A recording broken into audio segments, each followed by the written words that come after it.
Twelfth chemistry का chapter 2 का हम बहुत ज़्यादा इंपॉर्टेंट क्वेश्चन देखेंगे बोर्ड एग्जाम के लिए, जो ज़्यादा जरूरी है। अगर ये वीडियो आप पूरा कवर कर लेते हैं तो दूसरे चैप्टर से जो आपका एक भी प्रश्न केमिस्ट्री में नहीं छूटेगा।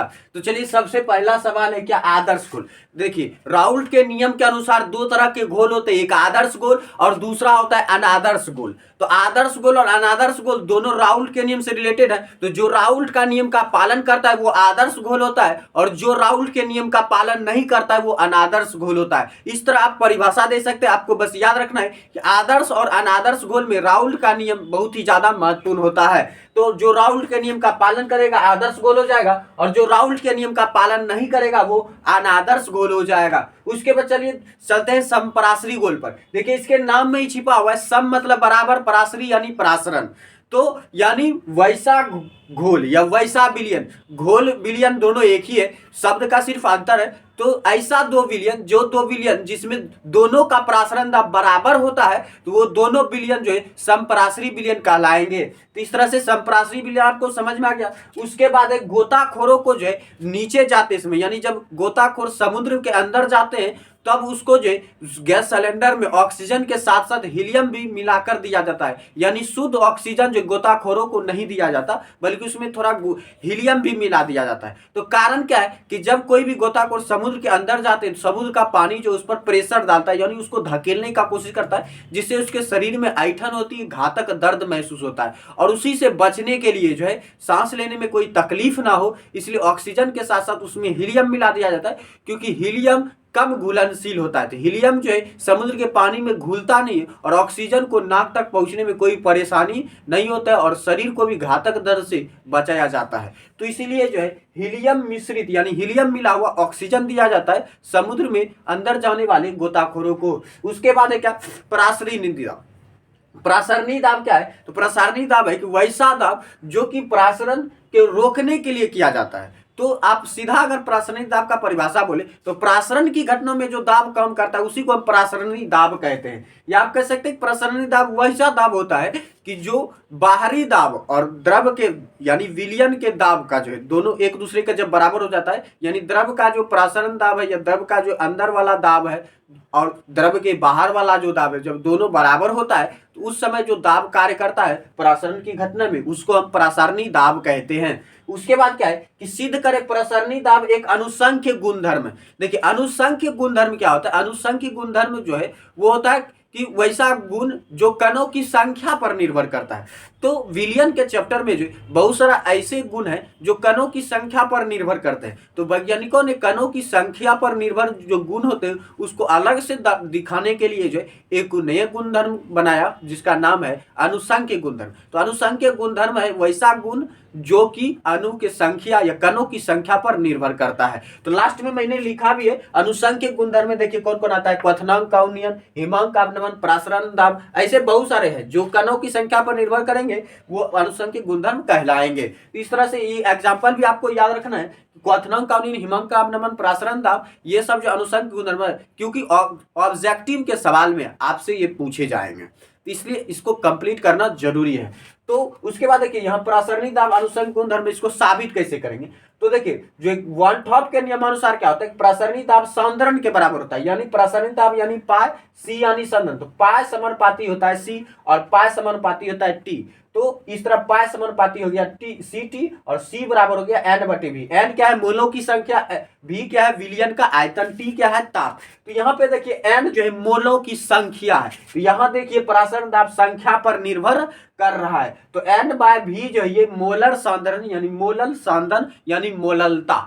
तो यानी प्रासरण दाब मोललता पर निर्भर करता है, और मोललता खुद एक जो है अनुसंख्या गुणधर्म है। तो मोललता खुद अनुसंख्या गुणधर्म है और प्रासरण दाब उसी पर निर्भर कर रहा है, इसलिए प्रासरण दाब भी जो है अनुसंख्य गुणधर्म है, क्योंकि प्रासरण दाब जो है कणों की संख्या वाले गुण पर ही निर्भर कर रहा है। तो इस तरह से आपको याद रहना चाहिए। उसके बाद देखिए कि मोललता और मोलरता। तो देखिए मोलरता और मोललता में बस रो और लॉ का अंतर है। तो आपको बस एक ट्रिक याद रखना है कि जिसमें लॉ आएगा तो लॉ से लीटर भी होता है, लॉ से लीटर भी होता है तो इसलिए याद रखिएगा ये नहीं होगा। लॉ से लीटर है तो लॉ नहीं होगा, यानी इसमें लीटर नहीं केजी का यूज करना है। तो मोलरता में केजी का यूज होता है, वहीं पे मोलरता में जो यहाँ रॉ है लॉ नहीं है, इसलिए ठीक उल्टा जो हम यहाँ पे क्या लिख देंगे लीटर। तो बस दोनों में एक ही चीज का अंतर है, एक में केजी होता है यानी किलोग्राम और एक में लीटर यूज होता है। तो 1 लीटर है 1 किलोग्राम है, बस यही दोनों अंतर है। कि मोलरता क्या होता है कि विलायक के 1 केजी में घुला हुआ जितना मोलों की संख्या होती है विलय का, वो उसका मोलरता कहलाता है। वहीं मोलरता क्या होता है कि विलायक के 1 लीटर में घुले हुए जो विलय की मोलों की संख्या जो मोलरता कहलाती है। तो बस यही अंतर होता है कि इसमें 1 लीटर होता है, यानी मोलरता में 1 लीटर और मोलरता में 1 केजी। अगर इसमें कभी कंफ्यूज कर दिएगा तो याद रखिएगा लॉ से लीटर होता है तो लॉ में लीटर नहीं होगा। बस यही एक ट्रिक याद रखना है, आप कभी भी मोलरता और मोलरता में कंफ्यूज नहीं होंगे। तो इस तरह आप याद रखिएगा। उसके बाद देखिए परिसारक दाब। देखिए परिसारक दाब क्या है कि ये एक अतिरिक्त दाब है, यानी बाहर से एक जो थोड़ा ज्यादा जो दाब लगाया जाता है विलयन में जो विलायक को प्रवेश से रोकने के लिए, उसको कहा जाता है परिसारक दाब। तो विलायक को विलयन में प्रवेश रोकने के लिए जो दाब लगाया जाता है उसी को परिसारक दाब हम कहते हैं।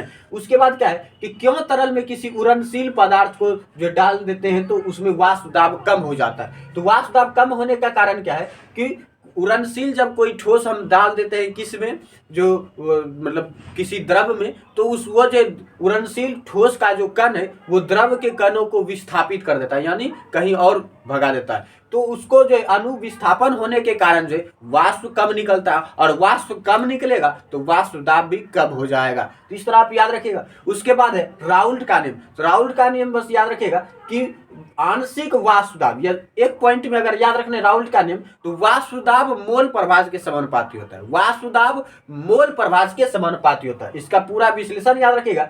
स्थिर ताप पर वाष्पशील द्रव के विलयन का आंशिक वाष्प दाब उसके मोल प्रभाज के समानुपाती होता है, यानी आंशिक वाष्प दाब जो हमेशा मोल प्रभाज के बराबर होता है। तो एक वर्ड में याद रखिए वाष्प दाब मोल प्रभाज के समानुपाती होता है, P समानुपाती X। तो विलयन जो दो चीजों से बना होता है, एक विलय और एक विलायक, तो इसलिए Pa लिए है Pb, तो दो घटक के कारण यहाँ एक A के लिए एक B के लिए हमने लिया। ऐसे P समानुपाती X आपको याद रखना है कि वाष्प दाब मोल प्रभाज के समानुपाती होता है, यही राउल्ट का नियम है। उसके बाद क्या है कि प्रासरण और विसरण में अंतर। तो देखिए प्रासरण क्या होता है कि प्रासरण रोकने का काम करता है, विलय और विलायक के मिलने का रोकने का काम करता है, और उसके बीच में एक झिल्ली लगाई जाती है जिसको कहा जाता है अर्धपारगम झिल्ली। तो प्रासरण में हमको अर्धपारगम झिल्ली की जरूरत होती है, विसरण में हमको इसकी जरूरत नहीं होती, क्योंकि विसरण जो है ये चलने की घटना है। ऊंचे सांद्रण वाले द्रव से जो कोई भी आयन जो है वो निम्न सांद्रण में चली जाती है, ऊंचे सांद्रण से निम्न सांद्रण में, तो ये होता है विसरण में। लेकिन प्रासरण में क्या होता है कि घोल और घोलक को दोनों को अलग रखा जाता है, यानी विलयन और विलायक को अलग करने के लिए जो है इसका यूज किया जाता है प्रासरण की घटना को। उसके बाद देखिए मोल प्रभाज क्या है। तो मोल प्रभाज क्या है, तो देखिए बस इसमें भी आपको कुछ याद रखना कि विलयन में जो अवयव होते हैं, यानी विलयन में दो ही अवयव होते हैं, विलय और विलायक। तो विलय की मोलों की संख्या और विलयन की मोलों की संख्या, यानी दोनों के मोलों की संख्या को अगर भाग दे देंगे तो उसका जो है मोल प्रभाज निकल जाता है। तो वो भी अलग अलग, विलय का मोल प्रभाज अलग होता है, विलयन का विलायक का मोल प्रभाज अलग होता है। तो विलय का अगर मोल प्रभाज निकालेंगे तो विलय के मोलों की संख्या ऊपर रखेंगे और विलयन की मोलों की संख्या नीचे रखेंगे। उसी तरह विलायक का अगर मोल प्रभाज निकालना है तो विलायक का मोल संख्या ऊपर रखेंगे और विलयन का नीचे। तो यही है मोल प्रभाज कि विलयन के किसी अवयव का मोलों की संख्या और विलयन का कुल मोलों की संख्या का अनुपात को हम मोल प्रभाज कहते हैं। उसके बाद देखिए वाष्प दाब क्या है। तो वाष्प पर लगने वाला दाब, वाष्प क्या, तो भाप। तो वाष्प दाब यानी किसी जो है वाष्प के द्वारा जो दाब काम करता है उसी को हम क्या कहते हैं, वाष्प दाब कहते हैं। तो इसके नाम में ही परिभाषा छिपा है, तो आपको आसानी से याद रह जाएगा, कोई मुश्किल नहीं है।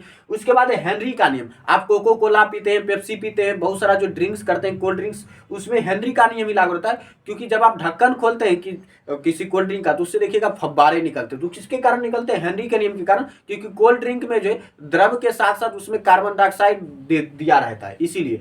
तो जब किसी गैस को जो है द्रव में मिलाया जाता है, जैसे कोको कोला में जो है या कोई भी कोल्ड ड्रिंक्स में कार्बन डाइऑक्साइड गैस मिलाया हुआ रहता है, तो किसी गैस का जब द्रव में मिलाया जाता है, किसी गैस को जब द्रव में मिलाया जाता है तब उसका वांशिक दाब, यानी जो है गैस द्रव पर जो आंशिक दाब है वो जो है गैस के द्रव का जो आंशिक दाब जो है वो जो है घुलनशीलता के समानुपाती होता है, यानी विलयता। घुलनशीलता क्या है, विलयता। तो किसी गैस का द्रव में विलयता जो है द्रव के आंशिक दाब के समानुपाती होता है। तो याद रखिएगा विलयता समानुपाती दाब, विलयता समानुपाती दाब ये रखिएगा हेनरी के नियम में याद, तो आपको आसानी से याद रह जाए। और जितने भी कोल्ड ड्रिंक्स है उसमें हेनरी का नियम ही लागू होता है। उसके बाद देखिए अनुषंग गुणधर्म, इसका आप पहले ही चर्चा कर चुके हैं कि वैसा गुण जो कणों की संख्या पर निर्भर करता है वो अनुषंग गुणधर्म करता है। एग्जाम्पल में है क्वथनांक, हिमांक, अवनमन, प्रासरण, दाब।